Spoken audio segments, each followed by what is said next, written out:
আসসালামু আলাইকুম রহমতুল্লাহি ওয়া বারাকাতুহু। আশা করি আপনারা সবাই ভালো আছেন। আপনাদের দোয়ায় আমিও ভালো আছি আলহামদুলিল্লাহ।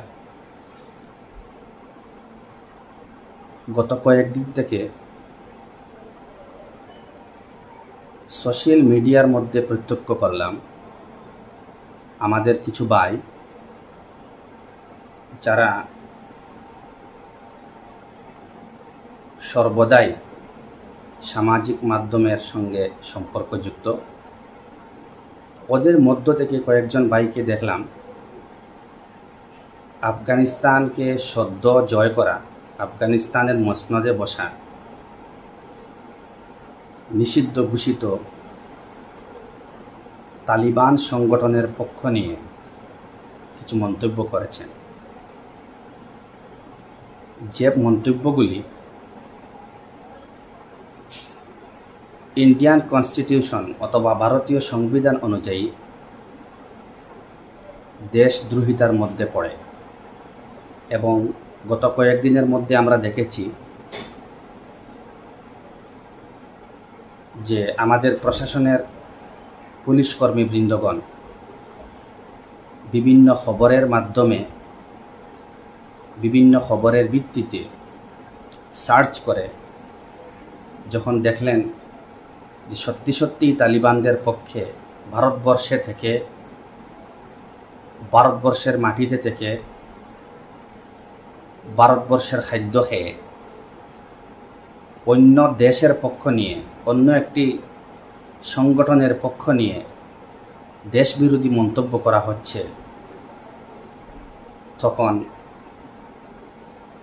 ভারতীয় সংবিধানের আওতায় ইন্ডিয়ান সিভিল কোডের 124A, 121, 122 এবং 123 ধারায় কয়েকজন ভাইকে গ্রেফতার করা হয়েছে। আমার আজকে ভিডিওতে আসার এইটাই উদ্দেশ্য, শুধু আসামবাসীর জন্য নয় এবং শুধু আমাদের বরাক উপত্যকার জন্য নয়, সমস্ত ভারতবাসীর জন্য আমি নালায়েক মোহাম্মদ আমজাদ হুসাইনের পক্ষ থেকে একটি আবেদন। সোশ্যাল মিডিয়া ব্যবহার করেন, সোশ্যাল মিডিয়ার মাধ্যমে বিভিন্ন খবর প্রেরণ করেন, কেউ আপনাকে বাধা দেবে না, কিন্তু তা যদি নিজ দেশের পক্ষে না আসে, নিজ দেশের বিরোধী কোনো মন্তব্য হয়, তাহলে এটা কোনো অবস্থায় মানা যাবে না। বুদ্ধিজীবী মহলও মানবে না, সরকারের পক্ষ থেকেও আপনার বিরুদ্ধে ব্যবস্থা নেওয়া হবে এবং হচ্ছে। দয়া করে এই সমস্ত পোস্ট থেকে আপনারা বিরত থাকেন। দেখেন, আফগানিস্তানের মাটি তালিবান দখল করলে ভারতবর্ষের কোনো মানুষের কোনো ফায়দা হবে না। আর তারা যদি দখল করতে পারে না, বিফল হয়, বা কয়েক দিনের মধ্যে, কয়েক মাসের মধ্যে, কয়েক বৎসরের মধ্যে আবার তালিবানের পতনও হয়ে যায়, তাহলে ভারতবর্ষের কোনো নাগরিকের এক ফুটা নোকসান হবে না, ক্ষতি হবে না। আর অ্যাকর্ডিং টু ইসলাম যদি আমরা দেখি, যদি একটু ঘাটাঘাটি করি, তো দেখতে পাব যে কোনো দেশ অথবা কোনো এলাকা, কোনো এরিয়া যদি কোনো মানুষ দখল করে, মুসলমান হোক, গায়ের মুসলমান হোক, এবং এই খবরটি আপনি আপনার দেশে থেকে ওদের পক্ষ অবলম্বন করে যদি আপনি পোস্ট করেন, লেখালেখির মাধ্যমে, হোয়াটসঅ্যাপ, ফেসবুকের মাধ্যমে বা যে কোনো সামাজিক মাধ্যমে যদি আপনি লেখালেখি করেন, তাহলে ওই লেখার জন্য আপনি জান্নাতেও যাবেন না, আর না লেখলে আপনি জাহান্নামীও হবেন না। তো কি কারণে সংবিধান বহির্ভূত একটি কাজ আপনি করছেন? একটু বিবেককে জিজ্ঞেস করে দেখতে পারেন। তালিবান আগ্রাসন অনেক আগে থেকে চলে আসছে। এবং টিল টুডে আজ পর্যন্ত চলছে।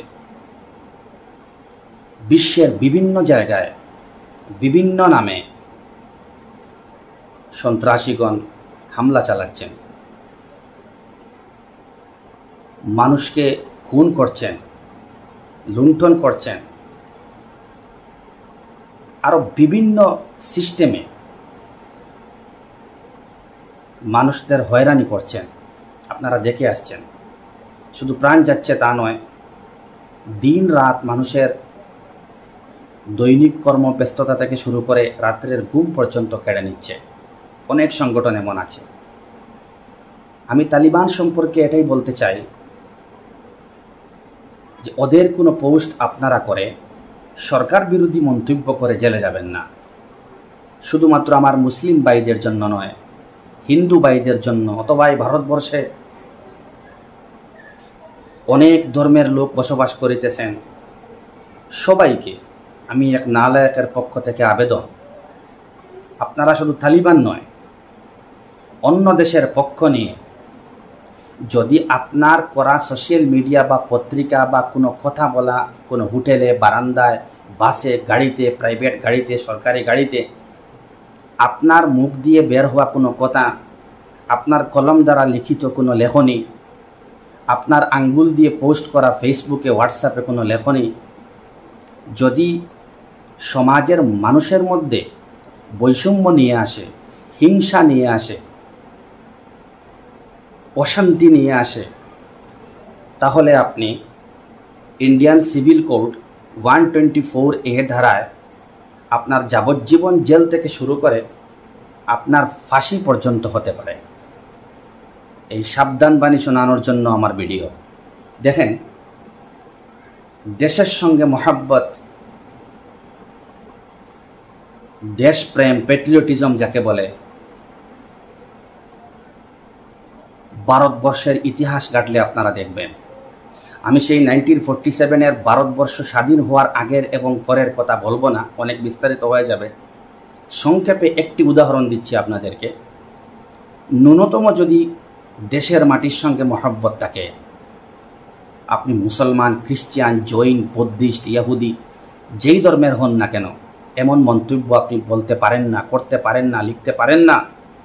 দেখেন, অত্যন্ত আবেগের সঙ্গে একটি কথা বলতে হচ্ছে। আমি সামান্য নোট করেছি আপনাদের সামনে তুলে ধরার জন্য। 1965 10 সেপ্টেম্বর 1965 ইংরাজির 10 সেপ্টেম্বরে বীর আব্দুল হামিদ নামে একজন বীর জওয়ান ছিলেন ভারতবর্ষের, যিনি এককভাবে হেল্প করা হয়েছিল, সাথীরাও ছিল আলহামদুলিল্লাহ, কিন্তু এককভাবে তিনি পাকিস্তানের সঙ্গে চলা সেই ডেঞ্জারাস ওয়ার, ইন্দো পাক ওয়ার অফ 1965, সেই যুদ্ধে পাকিস্তানের বিশাল ট্যাঙ্ক, সম্পূর্ণ ট্যাঙ্কে একদম ব্যঙ্গে চুরমার করে দিয়েছিলেন। সেই ট্যাঙ্কের ভিতরে কতজন পাকিস্তানের সেনা ছিল তা উল্লেখ পাওয়া যায়নি, তবে অনুমান করা যায় বিশাল বৃহৎ আকারের ট্যাঙ্কে অসংখ্য পাকিস্তানি সেনা ছিল। বীর দর্পে এগিয়ে গিয়ে অত্যন্ত সাহসিকতার সহিত দেশপ্রেমকে সামনে রেখে নিজের জীবন বাজি রেখে উনি ভারতকে রক্ষা করেছিলেন পাকিস্তানের হাত থেকে।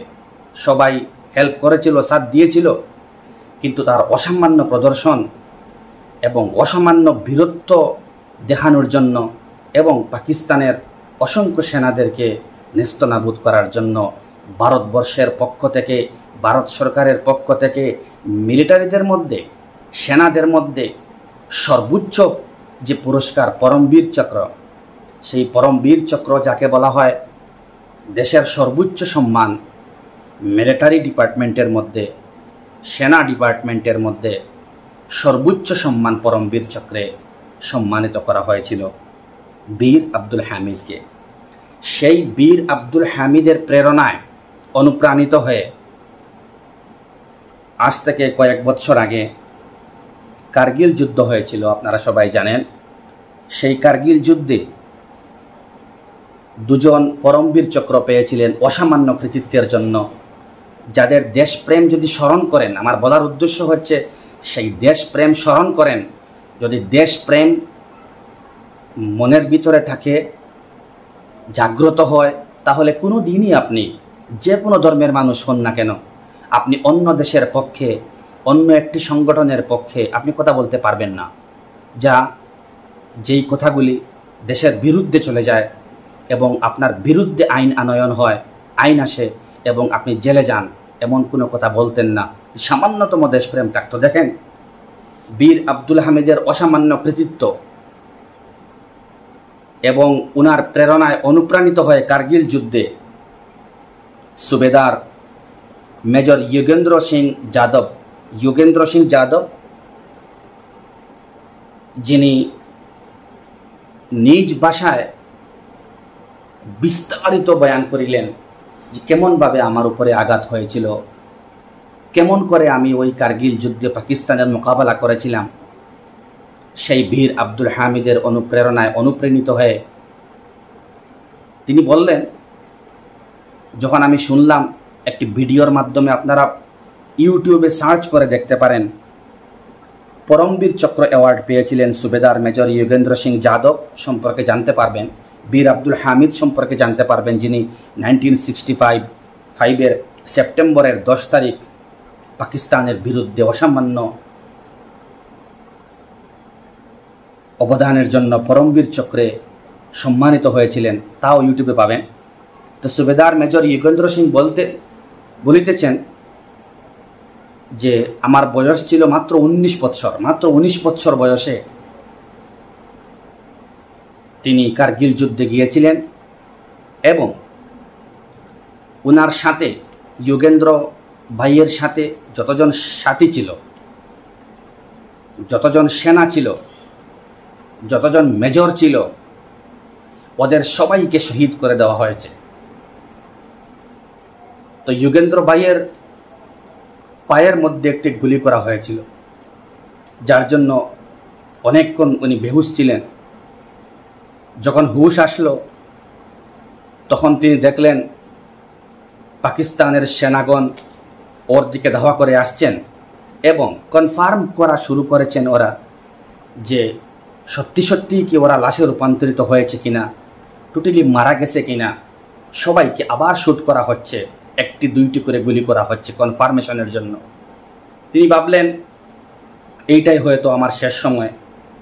তিনি তাহার ধর্মের হিসাবে উপরওয়ালাকে ডাকলেন, বললেন যে কমসে কম একটু সময় আমাকে দাও, যে আমি আমার সাথীদেরকে গিয়ে বর্তমান অবস্থার কথা ব্যক্ত করতে পারি। এমন সময় তিনি দেখলেন পাকিস্তানের একজন ফৌজ এসে ওনার বুকে লাথি মারল, বুট দিয়ে আঘাত করল,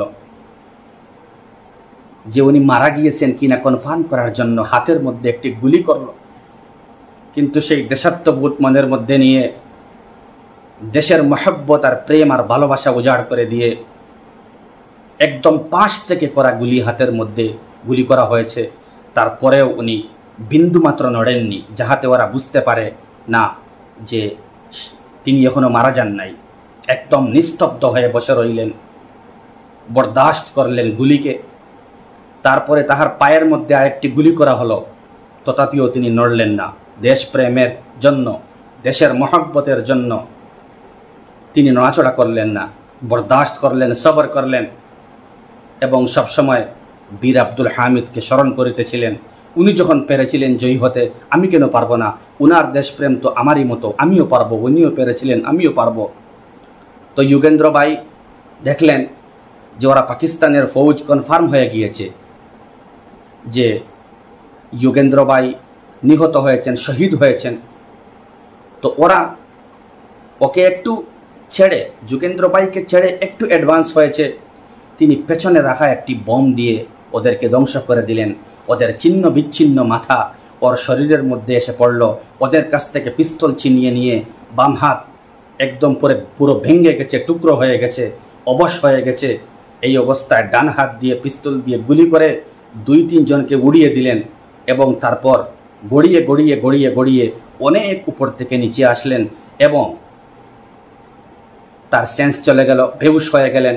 যখন হুশ আসলো দেখলেন শ্রীনগরের, জম্মু ও কাশ্মীরের শ্রীনগরের একটি হসপিটালে উনি শোয়া অবস্থায়। তো তারপরে বিস্তারিত বললেন, সবাইকে বিস্তারিত বললেন আমার কি হয়েছিল, আমি কোথা থেকে কোথায় আসলাম। বন্ধুগণ, আমার সময় শেষ হয়ে যাচ্ছে। আমি চেয়েছিলাম 10-12 মিনিটের ভিতরে শেষ করে দেব, আমি দেখছি 15 মিনিট অতিক্রম হয়ে যাচ্ছে। আমার বলার মকসদ হলো এই, জাস্ট শুধুমাত্র সামান্যতম যদি আপনার মনের ভিতরে দেশের প্রতি মহব্বত থাকে, প্রেম থাকে, ওই মাটির উপরে জন্মগ্রহণ করে, বিশেষ করে লজ্জাবোধ করছি আমি সমস্ত শ্রোতামণ্ডলীর সামনে যে আমি একজন মুসলমান হয়ে আমার দেশাত্মবোধ আরও বেশি থাকার কথা ছিল। কারণ যারা শহীদ হয়েছেন, ইসলামের ইতিহাস ঘাটলে দেখা যায় যারা মৃত্যুকে ভয় করেন নাই, বরং ভয় ছিল এইটাই যে আমার দ্বারা কোনো ফায়দা না হওয়া পর্যন্ত যদি আমি শহীদ হয়ে যাই আর আমার মাটি যদি পরাধীন থাকে, তাহলে এই দেশে জন্ম নেওয়া আমার জন্য বেকার। আপনারা দেখতে পাবেন, সবাই জানেন, গুগলে সার্চ করলেও পাবেন, দিল্লির ইন্ডিয়া গেটে এইরকমভাবে শত শত মুসলমানের নাম লেখা আছে। তো শুধুমাত্র মুসলমান ভাইদেরকে নয়, হিন্দু ভাইদেরকেও বলছি, ভিন্ন ধর্মাবলম্বী ভাইদেরকেও বলছি, ভুল করেও কোনো অবস্থায় সোশ্যাল মিডিয়ার মধ্যে দেশ বিরোধী, ভারত বিরোধী কোনো মন্তব্য করা থেকে বিরত থাকবেন। বারবার বলছি, করজোড়ে বলছি, আপনারা যখন লিখবেন একটু ব্রেইন ফ্রেশ করে লিখবেন, রিফ্রেশ করবেন, চিন্তা করবেন আমি কি লিখছি, তার পরিণতি কি দাঁড়াবে। দয়া করে শান্তি এবং শৃঙ্খলা বজায় রাখুন, পুলিশকে সাহায্য সহযোগিতার হাত বাড়িয়ে দিন এবং গুজবে কান দেবেন না। নিউজ পড়েন, নিউজকে সার্চ করেন, সব নিউজ কিন্তু রাইট না, অনেক নিউজ আছে ফেক নিউজ, সেই ফেক নিউজ থেকে বেঁচে থাকেন। আর আমার মুসলমান ইসলাম ধর্মাবলম্বী ভাইদেরকে বলছি, আপনি ফেসবুকে দোয়া রিলেটেড, ইসলাম রিলেটেড অনেক ভালো ভালো পোস্ট আছে, আপনি করতে পারেন। সোশ্যাল রিলেটেড, সামাজিক অনেক কথা আছে, আপনি পোস্ট করতে পারেন, যাহাতে মানুষের মধ্যে মেলবন্ধন ঘটে, বিতর্ক না আসে, জুদাই না আসে, ফরক না আসে। এই তো আমাদের ইসলাম শিক্ষা দিয়েছে। আজ আপনি পেপার বলেন, পত্রিকার, সোশ্যাল মিডিয়া, অনেক মানুষ এমনও আছে ইসলাম সম্পর্কে ওদের ধারণা এখনও আসে নাই। ওরা শুধু এইটাই বুঝে যে ইসলাম মানেই সন্ত্রাসী, ওরা হত্যাকারী, ওরা জুলুমকারী, ওরা নির্যাতনকারী, ওরা অন্যের সম্মান হানিকারী। আসবেই, ওদের সামনে আসবেই, কারণ আমরা এক্সাম্পল দিচ্ছি। মাদক বলেন, জুয়া বলেন, যত নেশাজাতীয় দ্রব্য আছে বলেন, ধরা পড়ার পরেই পুলিশের হাতে হ্যান্ডকাপ অবস্থায় দেখা যায় যে আমাদের মুসলমানদের নাম। যত অপকর্ম হতে পারে ম্যাক্সিমাম দেখা যায় মুসলমানদের নাম। এখন আপনি বলবেন শুধু নামে মুসলমান না, অন্য বাহিরে তা বুঝবে না। ইসলামউদ্দিন নাম, ফখরুল ইসলাম নাম, হুসাইন আহমদ নাম, শাব্বির আহমদ নাম, ওরা ভাববেই তো মুসলমানরা করছে। তো দয়া করে, মেহরবানি করে আমার শেষ কথা যে আপনারা, অনেক সুবিধা হয়েছে আমাদের সোশ্যাল মিডিয়া আসায়, সামাজিক মাধ্যম আসায় অনেক সুবিধা হয়েছে, কিন্তু এই সোশ্যাল মিডিয়াকে আপনারা অসুবিধার কারণ বানাবেন না, আর জেলকে আপনার গন্তব্যস্থল বানাবেন না। এই কথা বলে আমি আমার সংক্ষিপ্ত কথা একটু লম্বা হয়ে গেছে, আমাকে ক্ষমা দৃষ্টিতে দেখবেন। এই কথা বলে আমি আমার কথা শেষ করছি। আসসালামু আলাইকুম ওয়া রাহমাতুল্লাহি।